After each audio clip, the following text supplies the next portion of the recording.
So Rakshita ನಿಮ್ಮನ್ನ safe ಮಾಡ್ತಾರೆ. ಅದು ಒಂದು ಟಾಸ್ಕಲ್ಲಿ ರಾಶಿಕಾ ಆಟ ಹಿಡಿತಾರೆ, ಅಭಿಷೇಕ್ ಮತ್ತು ನೀವು ಸೇವ್ ಆಗಬೇಕು ಅಂತ ಹೇಳ್ಬಿಟ್ಟು ಬೇರೆಯವರೆಲ್ಲ ಇಲ್ಲ ಸ್ಪಂದನ ನಾಮಿನೇಟ್ ಆಗಲಿ, ಅಭಿ ನಾಮಿನೇಟ್ ಆಗಲಿ ಅಂತ ಹೇಳ್ತಿರ್ತಾರೆ. ಆದರೆ ರಕ್ಷಿತಾ ಮಾತ್ರ ಸ್ಟಿಕ್ ಆನ್ ಆಗ್ತಾರೆ, ಅಭಿಷೇಕ್ ಸೇಫ್ ಆಗಬೇಕು, ನಾನು ಅದಕ್ಕೆ ಒಪ್ಕೊಳ್ಳೋದಿಲ್ಲ ಅಭಿಷೇಕ್ನ ನಾಮಿನೇಟ್ ಮಾಡೋದಕ್ಕೆ ಅಂತ ಹೇಳ್ಬಿಟ್ಟು.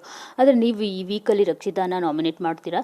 ಸೊ ಇದಕ್ಕೋಸ್ಕರ ಒಂದಷ್ಟು ಜನ ಬೇಜಾರಾಗಿರುವಂಥದ್ದು, ಅಂದರೆ ಅಭಿಷೇಕ್ನ ಅವ್ರು ಸೇವ್ ಮಾಡ್ತಾರೆ, ಆದರೆ ಇವ್ರು ನೋಡಿದ್ರೆ ಅವ್ರನ್ನೇ ನಾಮಿನೇಟ್ ಮಾಡಿದ್ರು ರಕ್ಷಿತಾನ ಅಂತ ಹೇಳ್ಬಿಟ್ಟು. ಏನು ಹೇಳ್ತೀರಿ ಇದ್ರ ಬಗ್ಗೆ ಅಂತ? ಆಮೇಲೆ ಏನಂದರೆ ಎಂಡ್ ಆಫ್ ದಿ ಡೇ ಅಲ್ಲಿರೋ ಪ್ರತಿಯೊಬ್ಬರು ಒಳ್ಳೆಯವರೇ. ಅಲ್ಲಿರೋ ಪ್ರತಿಯೊಬ್ಬರನ್ನೂ ನಾವು ಒಂದಲ್ಲ ಒಂದಿನ ನಾಮಿನೇಟ್ ಮಾಡಲೇಬೇಕು, ಹೊರ ಕಳಿಸ್ಲೇಬೇಕು, ನಾವು ಒಳಗಿರಬೇಕು ಅಂತಂದರೆ. ಆಮೇಲೆ ಏನು ಗೊತ್ತಾ, ಇಲ್ಲಿ ನಾವು ತುಂಬ ಫೇರಾಗಿ ಆಡಬೇಕಾಗತ್ತೆ. ರಕ್ಷಿತಾ ನನಗೆ ಅಲ್ಲಿರೋರು ಒಂದಲ್ಲ ಒಂದಿನ ನನಗೆ ಹೆಲ್ಪ್ ಮಾಡೇ ಮಾಡಿರ್ತಾರೆ. ಒಂದು ರೀತಿಲಿ ಅವ್ರು ನಾಮಿನೇಷನ್ ಇಂದಿರಲಿ, ಇನ್ನೊಂದು ಊಟದ ವಿಷಯ, ಏನೋ ಒಂದು ವಿಷಯದಲ್ಲಿ ಹೆಲ್ಪ್ ಮಾಡಿರ್ತಾರೆ. ನಾನು ಅವ್ರು ನನಗೆ ಏನೋ ಒಳ್ಳೇದು ಮಾಡಿದ್ರು, ಇವಾಗ ನನಗೆ ಅನಿಸಿದ್ದನ್ನು ನಾನು ಮೀರಿ ಬೇರೆ ಏನೋ ಮಾಡ್ತೀನಿ ಅಂದರೆ ಅದು ಫೇರ್ ಅಂತ ಅನ್ಸಲ್ಲ, ಅದು ಸ್ವಲ್ಪ ಫೇವರಿಸಮ್ ಅಂತ ಅನಿಸ್ಬಿಡುತ್ತೆ ಅಲ್ವಾ. ಇವಾಗ ನಾನು ಅವಳು ನಾಮಿನೇಟ್ ಮಾಡಿದ ರೀಸನ್ನು ಕೂಡ ಯಾಕಂದರೆ ಅಲ್ಲಿ ರೂಲ್ಸ್ ಅನ್ನೋದು ತುಂಬ ಇಂಪಾರ್ಟೆಂಟ್ ಆಗುತ್ತೆ ಮ್ಯಾಮ್. ಬಿಗ್ ಬಾಸ್ ಒಂದು ಸೆಟ್ ಆಫ್ ರೂಲ್ಸ್ ಕಳ್ಸಿರ್ತಾರಲ್ಲ, ನಾವು ಎಲ್ಲರೂ ಫಾಲೋ ಮಾಡ್ತಿರ್ತೀವಿ. ಒಬ್ಬರಿಂದ ಇನ್ನೊಬ್ಬರಿಗೆ ತೊಂದರೆ ಆಗಬಾರ್ದು ಅನ್ನೋ ಕಾರಣಕ್ಕೆ ನಾಮಿನೇಟ್ ಮಾಡಿರ್ತೀನಿ ಅವಳು ತಿಳ್ಕೊಳ್ಳಿ ಅಂತ. ಅಲ್ಲಿ ಯಾರ ಮೇಲೂ ಪರ್ಸನಲ್ ಗ್ರಜ್ ಇಲ್ಲ. It is all healthy competition. ಅಲ್ಲಿ ನೀವು ನೋಡಿರ್ತೀರ ರೂಲ್ಸ್ ಎಲ್ಲ. ಇವಾಗ ನೋಡಿ, ಗಿಲ್ಲಿ ಕ್ಯಾಪ್ಟನ್ ರೂಮ್ ಒಳಗೆ ಬಂದ ಅಲ್ವಾ, ಅದು ರೂಲ್ ಬ್ರೇಕ್ ಆಗಿದ್ದು, ಅದರಿಂದ ಏನಾಯಿತು, ಲಾಕೇ ಆಯಿತು.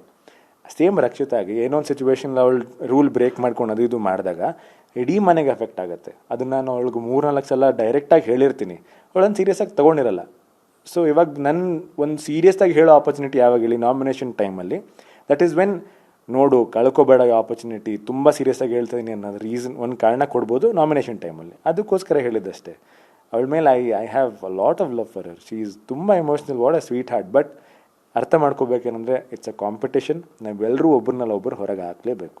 ಸೊ ರಕ್ಷಿತಾ ನಿಮ್ಮನ್ನ ಸೇಫ್ ಮಾಡ್ತಾರೆ. ಅದು ಒಂದು ಟಾಸ್ಕಲ್ಲಿ ರಾಶಿಕಾ ಆಟ ಹಿಡಿತಾರೆ, ಅಭಿಷೇಕ್ ಮತ್ತು ನೀವು ಸೇವ್ ಆಗಬೇಕು ಅಂತ ಹೇಳ್ಬಿಟ್ಟು ಬೇರೆಯವರೆಲ್ಲ ಇಲ್ಲ ಸ್ಪಂದನ ನಾಮಿನೇಟ್ ಆಗಲಿ, ಅಭಿ ನಾಮಿನೇಟ್ ಆಗಲಿ ಅಂತ ಹೇಳ್ತಿರ್ತಾರೆ. ಆದರೆ ರಕ್ಷಿತಾ ಮಾತ್ರ ಸ್ಟಿಕ್ ಆನ್ ಆಗ್ತಾರೆ, ಅಭಿಷೇಕ್ ಸೇಫ್ ಆಗಬೇಕು, ನಾನು ಅದಕ್ಕೆ ಒಪ್ಕೊಳ್ಳೋದಿಲ್ಲ ಅಭಿಷೇಕ್ನ ನಾಮಿನೇಟ್ ಮಾಡೋದಕ್ಕೆ ಅಂತ ಹೇಳ್ಬಿಟ್ಟು. ಆದರೆ ನೀವು ಈ ವೀಕಲ್ಲಿ ರಕ್ಷಿತಾನ ನಾಮಿನೇಟ್ ಮಾಡ್ತೀರಾ. ಸೊ ಇದಕ್ಕೋಸ್ಕರ ಒಂದಷ್ಟು ಜನ ಬೇಜಾರಾಗಿರುವಂಥದ್ದು, ಅಂದರೆ ಅಭಿಷೇಕ್ನ ಅವ್ರು ಸೇವ್ ಮಾಡ್ತಾರೆ, ಆದರೆ ಇವ್ರು ನೋಡಿದ್ರೆ ಅವ್ರನ್ನೇ ನಾಮಿನೇಟ್ ಮಾಡಿದ್ರು ರಕ್ಷಿತಾನ ಅಂತ ಹೇಳ್ಬಿಟ್ಟು. ಏನು ಹೇಳ್ತೀರಿ ಇದ್ರ ಬಗ್ಗೆ ಅಂತ? ಆಮೇಲೆ ಏನಂದರೆ ಎಂಡ್ ಆಫ್ ದಿ ಡೇ ಅಲ್ಲಿರೋ ಪ್ರತಿಯೊಬ್ಬರು ಒಳ್ಳೆಯವರೇ. ಅಲ್ಲಿರೋ ಪ್ರತಿಯೊಬ್ಬರನ್ನೂ ನಾವು ಒಂದಲ್ಲ ಒಂದಿನ ನಾಮಿನೇಟ್ ಮಾಡಲೇಬೇಕು, ಹೊರ ಕಳಿಸ್ಲೇಬೇಕು, ನಾವು ಒಳಗಿರಬೇಕು ಅಂತಂದರೆ. ಆಮೇಲೆ ಏನು ಗೊತ್ತಾ, ಇಲ್ಲಿ ನಾವು ತುಂಬ ಫೇರಾಗಿ ಆಡಬೇಕಾಗತ್ತೆ. ರಕ್ಷಿತಾ ನನಗೆ ಅಲ್ಲಿರೋರು ಒಂದಲ್ಲ ಒಂದಿನ ನನಗೆ ಹೆಲ್ಪ್ ಮಾಡೇ ಮಾಡಿರ್ತಾರೆ. ಒಂದು ರೀತಿಲಿ ಅವ್ರು ನಾಮಿನೇಷನ್ ಇಂದಿರಲಿ, ಇನ್ನೊಂದು ಊಟದ ವಿಷಯ, ಏನೋ ಒಂದು ವಿಷಯದಲ್ಲಿ ಹೆಲ್ಪ್ ಮಾಡಿರ್ತಾರೆ. ನಾನು ಅವ್ರು ನನಗೆ ಏನೋ ಒಳ್ಳೇದು ಮಾಡಿದ್ರು, ಇವಾಗ ನನಗೆ ಅನಿಸಿದ್ದನ್ನು ನಾನು ಮೀರಿ ಬೇರೆ ಏನೋ ಮಾಡ್ತೀನಿ ಅಂದರೆ ಅದು ಫೇರ್ ಅಂತ ಅನ್ಸಲ್ಲ, ಅದು ಸ್ವಲ್ಪ ಫೇವರಿಸಮ್ ಅಂತ ಅನಿಸ್ಬಿಡುತ್ತೆ ಅಲ್ವಾ. ಇವಾಗ ನಾನು ಅವಳು ನಾಮಿನೇಟ್ ಮಾಡಿದ ರೀಸನ್ನು ಕೂಡ ಯಾಕಂದರೆ ಅಲ್ಲಿ ರೂಲ್ಸ್ ಅನ್ನೋದು ತುಂಬ ಇಂಪಾರ್ಟೆಂಟ್ ಆಗುತ್ತೆ ಮ್ಯಾಮ್. ಬಿಗ್ ಬಾಸ್ ಒಂದು ಸೆಟ್ ಆಫ್ ರೂಲ್ಸ್ ಕಳ್ಸಿರ್ತಾರಲ್ಲ, ನಾವು ಎಲ್ಲರೂ ಫಾಲೋ ಮಾಡ್ತಿರ್ತೀವಿ. ಒಬ್ಬರಿಂದ ಇನ್ನೊಬ್ಬರಿಗೆ ತೊಂದರೆ ಆಗಬಾರ್ದು ಅನ್ನೋ ಕಾರಣಕ್ಕೆ ನಾಮಿನೇಟ್ ಮಾಡಿರ್ತೀನಿ ಅವಳು ತಿಳ್ಕೊಳ್ಳಿ ಅಂತ. ಅಲ್ಲಿ ಯಾರ ಮೇಲೂ ಪರ್ಸನಲ್ ಗ್ರಜ್ ಇಲ್ಲ. It is all healthy competition. ಅಲ್ಲಿ ನೀವು ನೋಡಿರ್ತೀರ ರೂಲ್ಸ್ ಎಲ್ಲ.